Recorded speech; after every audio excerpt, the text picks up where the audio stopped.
genetic differences What is that? in breeds from around the world could shed new light on the question of where dogs Watch, come look. from. Where dogs come This from. project is setting out to tell the genetic version of the story for the first time.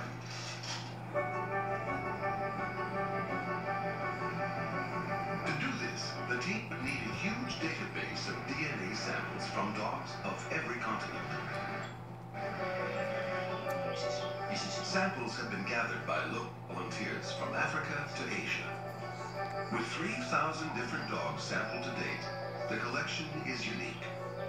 The project studies mitochondrial DNA, which is passed on unchanged from mother to offspring, allowing us to trace a lineage.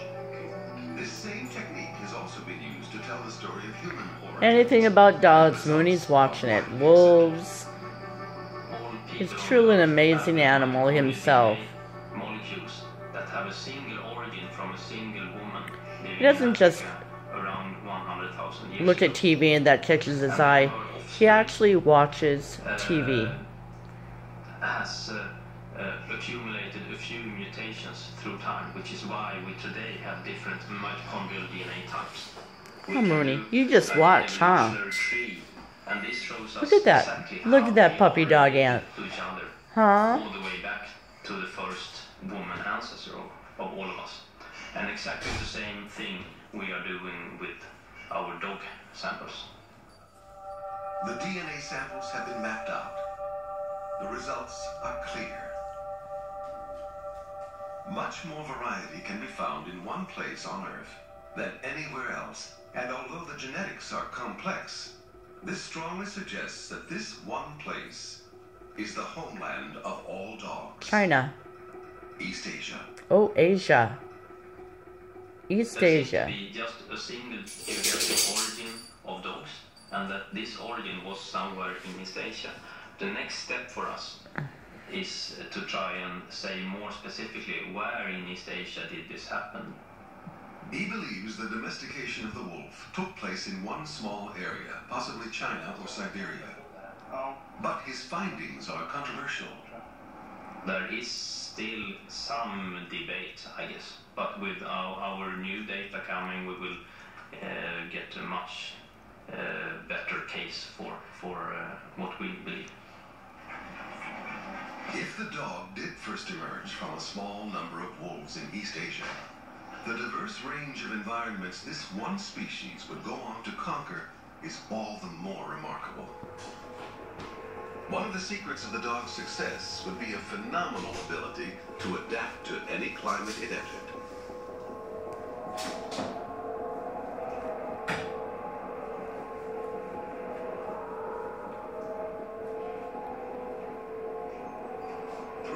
Years ago, the Inuit people migrated into the harsh terrain of the Arctic for the first time.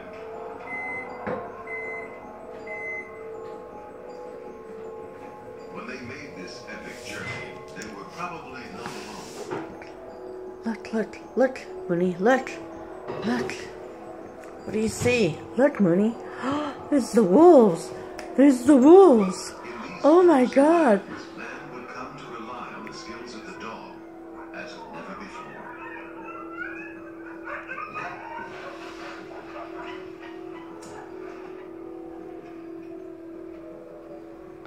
And then there's Fiona.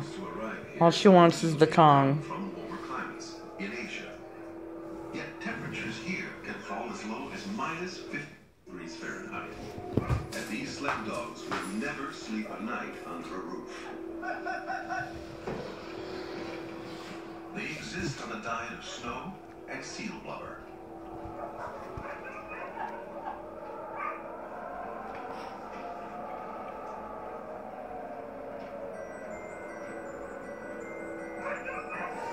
In the Arctic, the dog had to become an endurance athlete.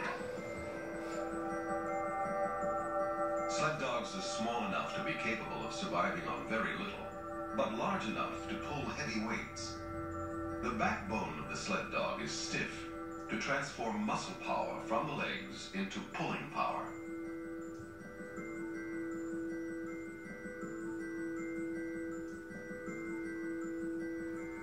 The pack runs with a rhythm, combining their strength to lighten the load. One paw will remain on the ground at all times, maintaining their stability under the strain of the weight. Sled dogs are capable of running the equivalent of 5 marathons a day.